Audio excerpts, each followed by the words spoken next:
The Nathan, Nat and Shaun podcast. We want to talk about what do you hide from your partner, but it wants to be a fun one, right? Hang on, wait. Fun one. Bella's ears just pricked up. What are you hiding from your wife? This is absolutely not a story about me, and we have to be careful how we talk about this because we promise anonymity to whoever Good word. acquaintance or person we've run into in Perth. Definitely not someone we work with, is it? Okay. No It's not. comment. It's not. All right, so this person has a partner, number of months. I mean, it is quite unbelievable, to be honest. You're giving it away. He or she vapes, okay? But they hide vaping from their partner. Right. So- okay, what are the methods they use to hide it? Quite a few, I found out. So firstly, vape at work. Only at work? Okay. No, vape at work, not at home, but in the car. So like driving maybe from or to. Why does this car smell So like you could blueberries? be at home together and you get up and go for a toilet break and you walk outside and have a quick I think it's vape more- in your car and come back. I think it's more when this person drives. So like, Yeah, okay. you know, coming Yeah. back from work, and the things he or she does to hide it. He has like, you know how there's the You keep saying he. Okay, let's go.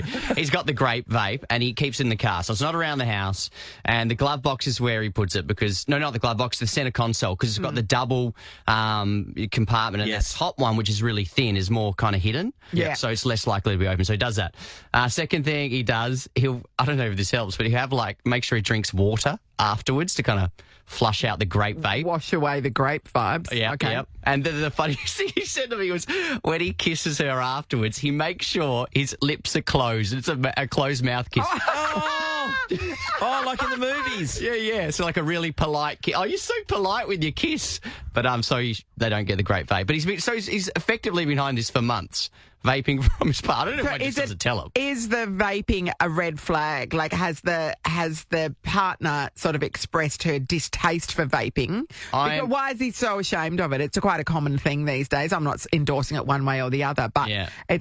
why does he think that it's not appropriate that his partner knows? I'm unaware of if it's a strong. I don't think it's a strong stance by them. I just think maybe in the early stages he started hiding it, and maybe it snowballed from there. And maybe like, oh, do you vote? Nah. No, I would never. I would never. Just going for a drive. So she's thrown out something. Oh, I hate the way people vape all the time. He's like, oh no, okay. Yeah. I definitely don't vape. I love the way that he's going to all these different steps to hide this from his partner. What are you hiding from your partner? To be honest, back in the day.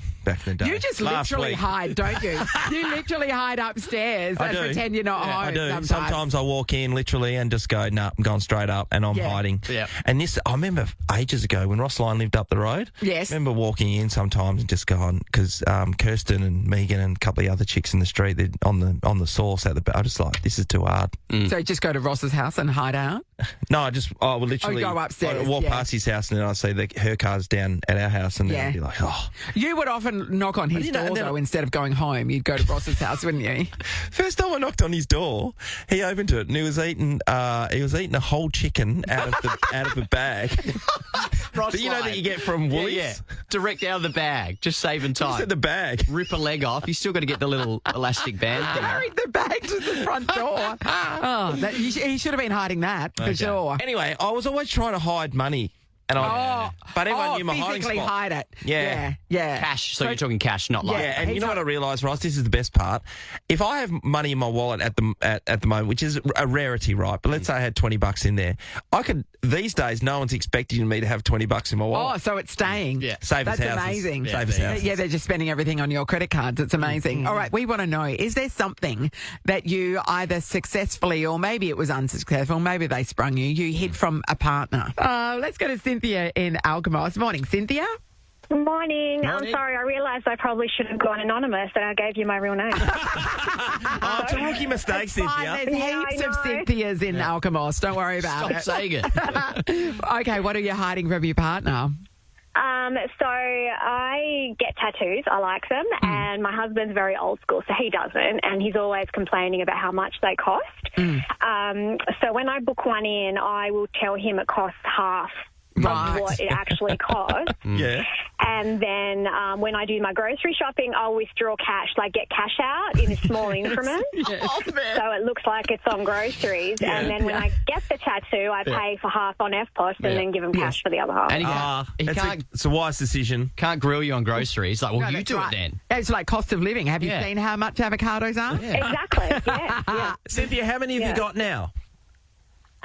Probably around between 15 and 20. I'm working on a Simpsons half sleeve on my leg, and I've got a few on my arms. and Yeah, stuff. right. There Okay, you go. committed. Yeah, All right. but because of the age gap, he's in a generation where, tats aren't cool, and I'm a little different. He's a clean skin. What is he, 90? What generation don't think tats are cool? He's in his early 50s, so born in the 70s. Yeah, right. And, I was born in the 80s. So, a little different. Yeah. We're not tat guys, are we, Rob? You haven't at all made him know who you are. Like, you've remained very anonymous there too. Yeah, no, he'll never Not find it. everybody. He'll never get His this. age, your age. Thanks, Cynthia. Karen's in Camillo. Hello. Hi. Okay. Now, Morning, Kaz, guys. you've hidden something from a partner? Yes, it was going back about 15, 20 years ago now, but I was with my partner for 5 years. And I don't think I'm a lady as such, but I didn't like to fart in front of people, so Yeah. I hid my farts from him for 5 years. Did you have stomach problems at times? Like, No, I just went into another room and he never knew. So it's okay. Other room. That's one of your techniques. Anything else you did to make sure he was never around him? I always went into another room and he was like, "Where did you go?" I was, "No, I just went Nowhere. into the toilet. I just, Yeah. nowhere." So what Karen has about a fart or poo. like in bed? Like, would you have to get up and leave the bedroom if you're even in bed? If I could feel it coming on and I feel like it was... It's going to be a big one. I Yeah. would do it, but if I felt like it was good, I would, go to another room. Yeah. What would you say? You'd like, just checking the door's locked or what? Yeah. There was a lot of excuses. yeah. Oh, squeaky. You just, you know what you need in At this. one point he did bring it up. I'm like, I just don't fart that No, I much. just you know? don't fart. What a lie. Karen, when I was with my partner until we got married for years, I used to think that she would never fart. So same thing. And then she locked her down, And then got she's the like, wedding then ring, never and she's stop. like, Never stop. and she Yeah. deflated like a balloon. Just went all over the room. Thanks, Karen. Shannon's in Warnborough. Hello. Good morning, guys. How are you? Good, Shannon. Shannon, what are you hiding from your partner? I do something quite innocent, but just before he wakes up, I'll duck into the bathroom and draw my eyebrows back on and then jump back into bed. Is he wearing your... You know what this is? This is actually a scene in The Marvellous Mrs. Maisel where she waits till he falls asleep, then she takes the full face of makeup off, puts the hair in colours, the full face cream, and then wakes up early to take it all off and put the face back on He again. doesn't then even know slips who into he's bed. with. Hubby's like, you look so beautiful when you've woken up. I'm like, I know. I know. It just happens. What do I do? How long have you been married, Shan? 20 years. Oh, Shannon, that means you care. You do this every day. I know. I do. But it was the 90s. I overplucked, you know. Yeah, no, Okay. we all did. What time are you getting up to do this? Before he does. I can feel him wriggle. He does a fart, just like the lady before. And then I sneak into the bathroom. He's never known. But now I can't ask to get my eyebrows done. No. Because they look so beautiful. Yeah. I've got to draw them on. That's go back right. to bed. You've made your Look bed. all Now you have pretty. to lie in it. That's committed to I that. know. You've committed to that for next years. level. Amazing. Thank you, It's Shannon. innocent, but it's It funny. is innocent, but yeah, what deception. I know. And you know what, Natalie? What do you notice about our callers today? All women lying to That's their right, husbands. You know why? deception. Deception, Nat. The original story was about a man, remember? We don't know. It was anonymous. You said he a lot. I said he, she. He might have been throwing us off. You might have been throwing us off, That's Rob. it, yeah. He wasn't. No, it wasn't he. 2 Bankwest best seats, West Coast Eagles versus Geelong this Sunday. Premium seating, food and drinks. Spend more time doing you things like cheering on your home team from the Bankwest best seats. Wow, they were all good callers, Yes, they actually. were. Shannon. Yeah, you're I doing think a the nice commitment thing. for 20 years of getting up before her husband does to put her eyebrows on and then going back to bed. Yeah, That's solid. next level. All You right. deserve that, Shannon. Well done. All yours. Thank you so much. Oh, my God. Enjoy. Thanks, That dog is darling. really Dog's loving it. The dog's Yeah. going nuts. The dog didn't realise he lived with a liar. This is the Nathan, Nat and Shaun podcast. Sunday, Lego Masters is back. It's not just any Lego Masters. What is it? everybody. It's a special one? It is Grand Masters of the Galaxy. Oh. Channel 9, 7 o'clock on Sunday. That gives us a great excuse to catch up with our old mate Brickman. Hello, Brickman. Morning. Hello, I feel part of the family still. Isn't that nice? Yes. Well, we've been together for a long time. That's right. Man. We have. This You're a is good man different. to know. Yeah, this is a different iteration, obviously, of Lego Masters. But how does this concept work? Different nationalities going head to You've head? scoured the galaxy. Yeah, so what we've done is we've got winners and finalists from all of the other Lego Masters around the world. Yes. So pretty much, let's be brutally honest, this is just about Australia beating America, really. Yeah, isn't it? let's go. We're Let's on go. board with that. We're on board with it. Yeah. Are there, I mean, because of course Lego is a Danish product. Is there a Danish team? We had a Danish team last year. Just regular contestants come across. Yes. So we had them last year. So this year we've got China, USA, Canada, Finland, and I don't know, is New Zealand overseas or is that part of Australia? I'd say it's part of Australia. Don't start a war, And just a Brickman. question: are the people from China, are they using real Lego bricks? Or are they using the ones that they've made themselves? From Temu. Oh, no, that's a bit, no, they're the real McCoy. But you know what? We have found a way to bamboozle them. Yeah? They didn't have no idea who Hamish Blake is. Yeah. So we unleashed Hamish Blake on them. Yeah. Just to God, distract them. that's a lot. I mean, that is quite amazing because we understand Hamish. We know him. He's one of ours. But when you're right, if you're looking at that without having any previous Hamish Blake knowledge, it'd be You mystified. need a manual, don't you? So these are the pros, Brickman. What type of intense challenges or stuff have you got them going through? Well, we make Lego fly for the first time this year. Amazing. So Wow. it's about launching Lego as an example's sake. Yeah. It's trying not to be culturally insensitive, because obviously things like, for example, say a Chinese restaurant in Australia is very different to a Chinese restaurant in China. Sure. So we asked them to create a Lego Chinese restaurant, for example's sake, Yeah. and things like that. So it's a lot of fun. Oh, mate, looking for... Hey, Brickman, I'm interested to know, with all these countries and all these people you've met over the journey, do you actually have somebody who you look up to as the grand poobah? Well, from a contestant perspective, yes, definitely. And I'm not putting smoke up your here, but WA overrepresents by a long way. It really does. There's multiple winners from Western Australia, and there was a team, I don't know if you remember them, Scotty and Owen, a couple of guys that work, they're FIFO guys, and if you look at a FIFO guy, you think, oh, yeah, they're probably okay at building Lego, but they are the most artistic and creative people I've probably ever met. Wow, that's a So big if I was call. to pick two people, it's probably those two. Wow. Yeah, and I know that David and G are representing Australia in this series.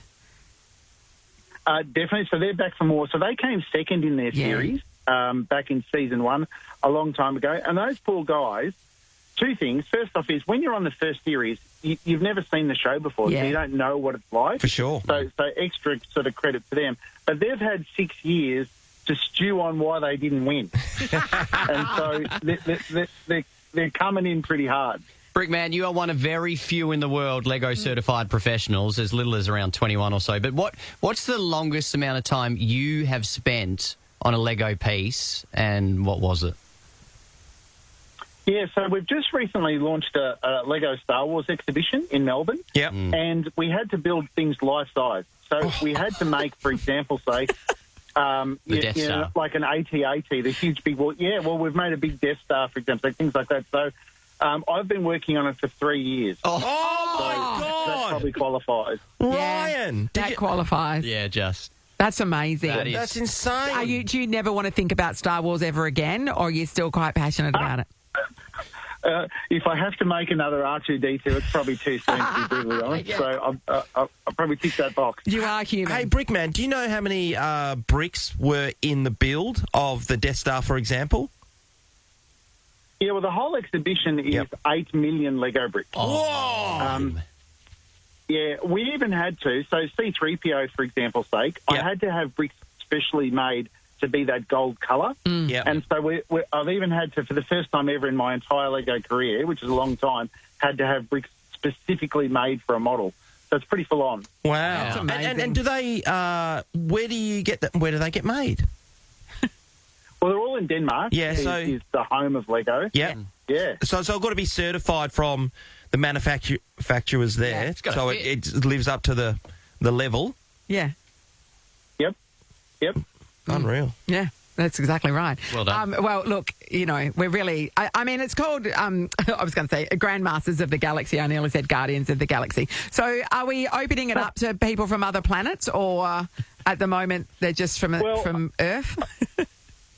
Well, like anything, it's like the Miss Universe competition. There's no one else from the planet Mars competing. However, I'm sure if there was, they'd probably be pretty good. Yeah, I reckon.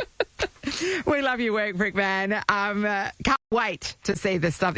What these people do is incredible, and also the passion behind it. And we see every time. I know it's so hard for you because you love Lego, you love these people, and then when you have to eliminate them, it's so emotional for you. So it is a bit of an emotional roller coaster. Are we going to see tears again, like a Brickman? Oh, look, they're not on demand. They haven't their own mind. They sort of pop out. But it's even harder when you make new friends, right? And these people genuinely are so passionate, and they're lovely people, especially from other countries, and they teach us so much. So it is very sad to see them go, Yes, amazing. yes to tears. Yes to tears. All right, well, Sunday night, 7 o'clock on Channel 9, or check it out on 9 now. Lego Masters, Grandmasters of the Galaxy. Brickman, it's always a pleasure. Thank you. Thank you, Brick on. God, that's a great ad, isn't it? It's the Nathan, Nat and Shaun podcast. Bit of news that Hugh Jackman and Deborah Lee Finesse, the divorce has been, the paperwork... Almost rubber stamp, Nat. The paperwork's been lodged, the financial agreement settled, but doesn't sound like Deb's that happy. Well, first of all, apparently they're both walking away with 125 million I'm talking about. What do you reckon about that, Seabass? I'd take that. Is that a prenup or no prenup involved? We got I don't think they got married before either of them were particularly famous. Yes. So Half-and-halfies. That's not too bad. not bad. Yeah, I mean, she has supported him through his career. So, I think that's right. She's not happy, Nat. No, but, well, if you read between the lines, I'll read her statement to you, Seabass. You tell me what you think. Okay. My heart and compassion goes out to everyone who has traversed the traumatic journey of betrayal. It's a profound wound that cuts deep. Yeah, right. She's pissed. She's a woman scorned.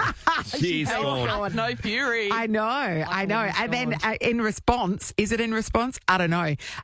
Hugh has posted on his Instagram just a video of him doing the NSYNC Bye Bye Bye, and the caption says, "Finally," in capital letters. Oh, I don't see. I didn't think he'd do something like that. No. If it's what we think it is. Read. Well, he has put that up, and it has been mentioned today across all news services for that reason. Yes, I mean, we are guessing that's what he's hinting at.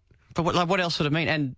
But you think he's such a I don't want to ruin his rep, but a nice guy, right? And he's the good guy. He's a nice guy. But then you put a post up like that.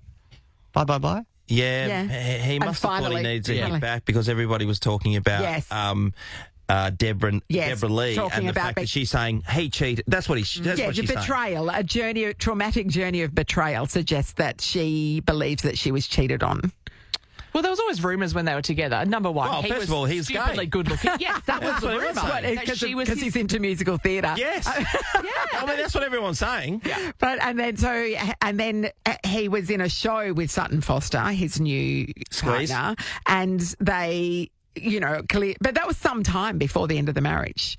They had known one another for some time and they'd worked together closely. But clearly, something was going on. Deb believes that they hooked up before the end of the marriage. When I watched this on the news last night with my family, I said to my wife, Deborah Lee should be grateful she had a good time. Because here's the thing, she's 70 next birthday. There's an age difference between them for sure. He's 56 and hot as chips. Like she's been holding on for a while. That's why I say it. She's been holding on for a while, and man goes, maybe she's the most loveliest person ever. You've got to get over that, Shaun. Like I said, but he's the hottest man in the world, or one of. I mean, he has literally been named the hottest man in the world. Yeah. So I mean, what you're saying is quite misogynistic, Shaun, and ageist. But I think she's not angry, but she's very disappointed in you. Very sad. You're not. I have a feeling that the Hugh Jackman is an awesome person persona is actually not A bit of a correct. facade. And yeah. she's actually been the one under duress all these years, and now she's free, Yeah. and she can finally tell her story. I look forward to seeing what else comes out of this. Can I tell you which? Might be. Let's bring this back to netball, though, Yes. Sebas. The fact that the choice of the song, the Bye Bye Bye, of course, this is what the Kelpies performed in the Fast Five tournament, and they were bullied mercilessly for it. Yes. But it's fine when Hugh Jackman does it. What's going on there? Yeah, there's been a bit of backlash, and the Australian men's captain came out and said, like, we didn't expect it to be this No. huge. In Fast Five, let's be honest, it is a non-serious. It's more for entertainment Yes. factor. So teams are encouraged to make up a dance. And they all do. They all do, right? The year that I did Fast Five, I refused because I thought it was a joke. Because you wouldn't ask the Australian cricket team to come out before a big bash game, before a T20 game and dance, would you? No. No, so but I would like it if they did. I'd love to see the big bison up there busting a they move. make you do it. It's something that you Yeah, it's have part. to It's do. just part of the deal. Yeah. That's part of that tournament. So- Because it's fun. Yes. It's meant to be fun and entertaining. No, don't and sign up all to the it. teams Don't did it, sign and up to it then. the Australian team got lambasted Backlash, for it. yes. Yeah. Is that because they're not professional dancers and they didn't have all the moves down pat? Is it because it's, I think honestly, dancing? it's a homophobic thing. Yes. Because when Deadpool did it yes. to the exact same song and busting the same sorts of moves, no backlash. So if they did like a Magic Mike theme Yes. and it was more like, straight masculine, guys, there would be no issues. I don't know. I don't agree. I think I- everyone would laugh at him anyway. I think it's just backlash because there is a perception that only gay men play netball, although that's not the case. It is definitely It's not the case, no. But yeah, and men's netball, when you watch it, unbelievably athletic, unbelievably skilled. Yes, and we use the men to help upskill us. Lots of male so training Sean, partners. don't knock it. There's lots of male training partners within squads because it's the best way to practice is against the men. They're fit, fast, and strong. So Yeah, I know, they'll beat you. Sean, but don't knock it's just a genetic thing. Sean, don't knock it. It is. They are so good. You should watch it. It is unbelievable how good they are. Well, maybe we'll bring you down not to for a me, game. my friends. No, But I enjoyed playing netball when I was a kid. Not with your weak knees. You'd never be able to keep up. Nathan, Nat, and Sean is a Nova podcast. For more great comedy shows like this, head to novapodcasts.com.au. Nova.